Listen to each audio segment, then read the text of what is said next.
Berlin continued to grow throughout the 19th century.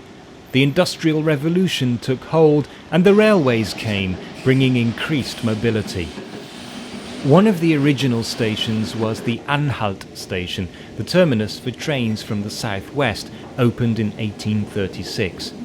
Badly damaged during the war, only the underground S-Bahn platforms and one small part of the facade remain.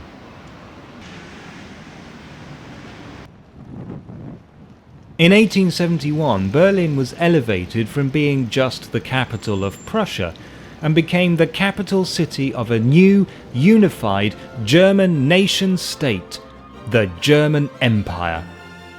This new nation needed a parliament, the Reichstag, and this body met in a purpose-built building, the Reichstag building, completed in 1894 and dedicated to the German nation. The various coats of arms depicted either side of the main entrance represent the states that had unified to become one country. The original copper dome was destroyed in the 1933 fire, which the Nazis blamed on their political opponents. The new dome, to the eternal delight of German political satirists, helps keep heating costs down by recirculating hot air from the debating chamber. Although the building is known as the Reichstag, the body that meets there now is the Bundestag. Berlin's new status provided more impetus for more growth. The period known as the Gründerzeit brought to Berlin and its neighbouring towns prosperity and a new middle class, and with it values such as honour, learning, civility, politeness and correctness, as well as deference to authority. In 1906, a man called Wilhelm Voigt became frustrated with Prussian bureaucracy. He had attempted to turn his back on a life of petty crime, but his previous convictions meant he couldn't get permission to live anywhere or a passport so he could leave. So he bought himself an army captain's uniform, found some off-duty soldiers and ordered them to accompany him. Claiming he was unable to requisition a car, he made them come with him on the train to Köpenick, at the time a town outside of Berlin. He then bought them lunch, and then they marched into town, the soldiers not questioning the fact that his uniform wasn't quite right. Instead of a helmet, he was wearing a cap. They then stormed the town hall, arrested the mayor, and confiscated the money from the safe. Leaving the soldiers to guard the town hall, Voigt walked back to the station, had a beer, boarded a train, and disappeared. It was days before he was arrested, by which time he had become something of a folk hero. Germans everywhere were laughing. The Kaiser himself enjoyed the story so much that Voigt was granted a pardon, having served only half his sentence, and was allowed to emigrate to Luxembourg. The captain of Köpenick is a legend to this day. Köpenick, meanwhile, is quite well preserved and even has a little schloss, recently renovated and now used by the Museum of Arts and Crafts.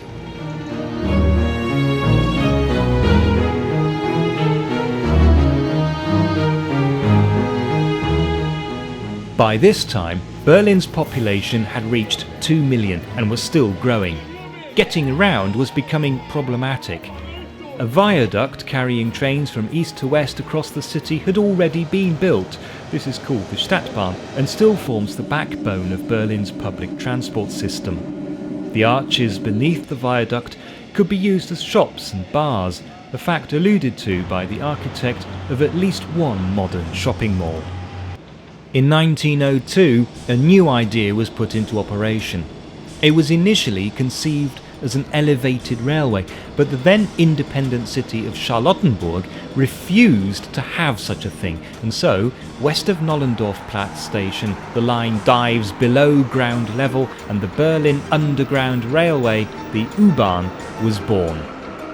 Wittenbergplatz station is almost a museum in its own right. The ads on the walls may look as if they're from 1920, but in fact they're modern ads, designed in keeping with the station.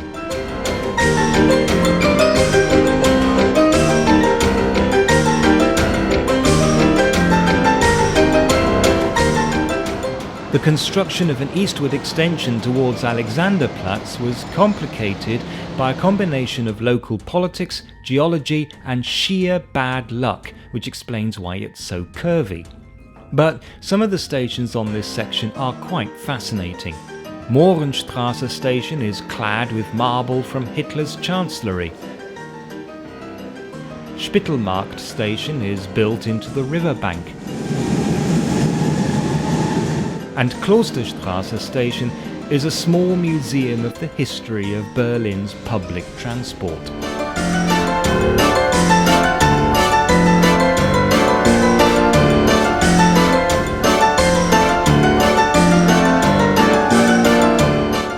Märkisches Museum station was built much deeper than previous stations because at this point the line had to tunnel under the river. In the 1980s, a series of mosaics depicting the growth of Berlin was installed, but because this was during the Cold War, the last mosaic shows only East Berlin. The museum itself is a short walk away and had just been built a few years before the station was opened to document the history of the area. The building is itself something of a museum, different parts of it in different architectural styles from different periods, except that it was all built in the first decade of the 20th century. The museum is built next to a park which contains a bear pit, home to some European brown bears, which of course was sleeping when I got there. The bear is the symbol of Berlin, but this has nothing to do with one of the legendary founders of the city, called Albrecht the Bear. Instead, it is a play on the city's name, Berlin, which historians think comes from an old Slavic word that means swamp. The early 20th century saw the rise of a new elite with money to spend, and department stores began opening up everywhere. The most well-known was opened in 1907 in an area that was being developed just to the west of Berlin, Kaufhaus des Westens, better known as KaDeWe. It is still the largest department store on continental Europe. Harrods is bigger but is in Britain, and has the second largest grocery department of any store in the world. KaDeWe is not, as some people think, on the Kudamm, but on Tauentzienstraße, which leads to the Kaiser Wilhelm Memorial Church. This church was heavily damaged during the war, but rather than pull it down or rebuild it, the decision was taken to preserve the ruins as a monument to the destructive power of war. Berliners started calling it the Hollow Tooth due to its appearance. A modern church was built next to it and a bell tower on the other side, an ensemble that reminded Berliners of a lipstick and powder compact.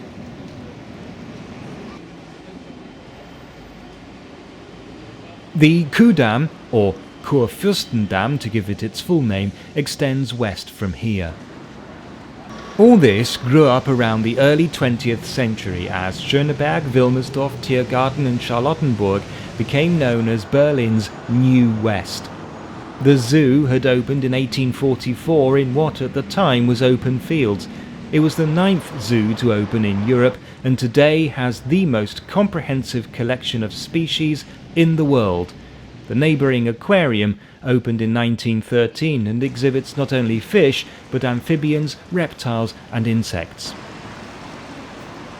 Back in the late 17th century, the village of Lietzow was where the consort of Prince-Elector Friedrich III, Sophie Charlotte of Hanover, built a palace for herself.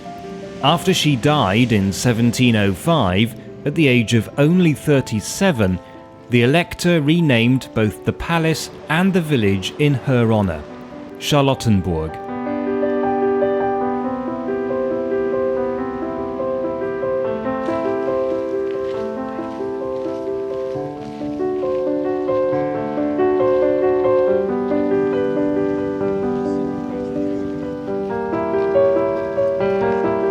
By the 20th century, Charlottenburg had grown from a place in the country to get away from it all to a city with a population of 300,000. Berlin had already had a fairly turbulent history, but its darkest chapters were yet to come. The First World War brought food shortages, strikes, and at the end of the war, the abdication of the Kaiser. This was followed by unrest and revolution and the creation of the so-called Weimar Republic, Germany's second attempt at democracy.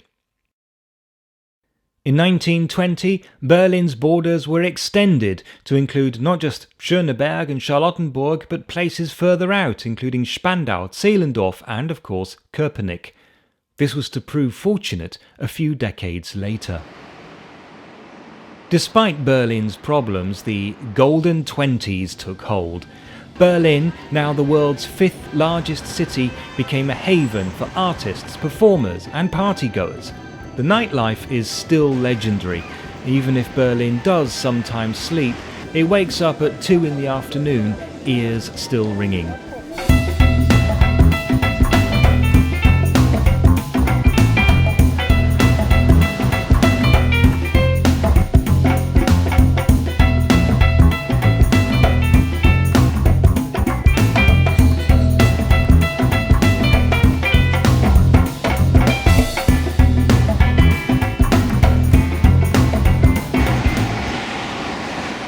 In 1921, a racetrack was built, a simple straight with a loop at either end, known to everyone as the Avus. It is now part of the Autobahn from Charlottenburg to Potsdam, but the grandstand is still there. At the northern end of the Avus, the radio tower was built in 1926 for the first international radio exhibition. Vaguely based on the Eiffel Tower, it was soon nicknamed the Long Beanpole. This area was already home to the Berlin Trade Fair, which is still here, although the oldest buildings still existing date from the 1930s.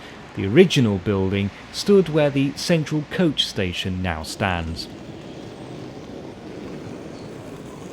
Surprisingly, for a landlocked city, a major industry was shipping, as Berlin had easy access to the Oder and the Elbe rivers, making it an important location for inland navigation.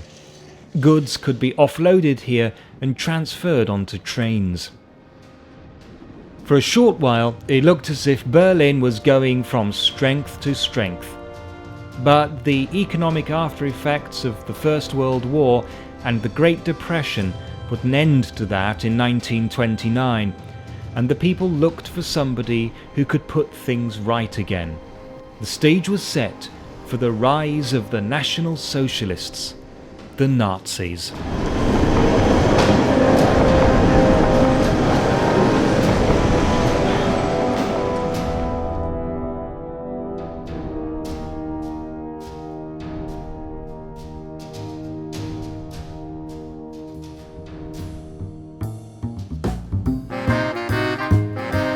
Back in the late 17th...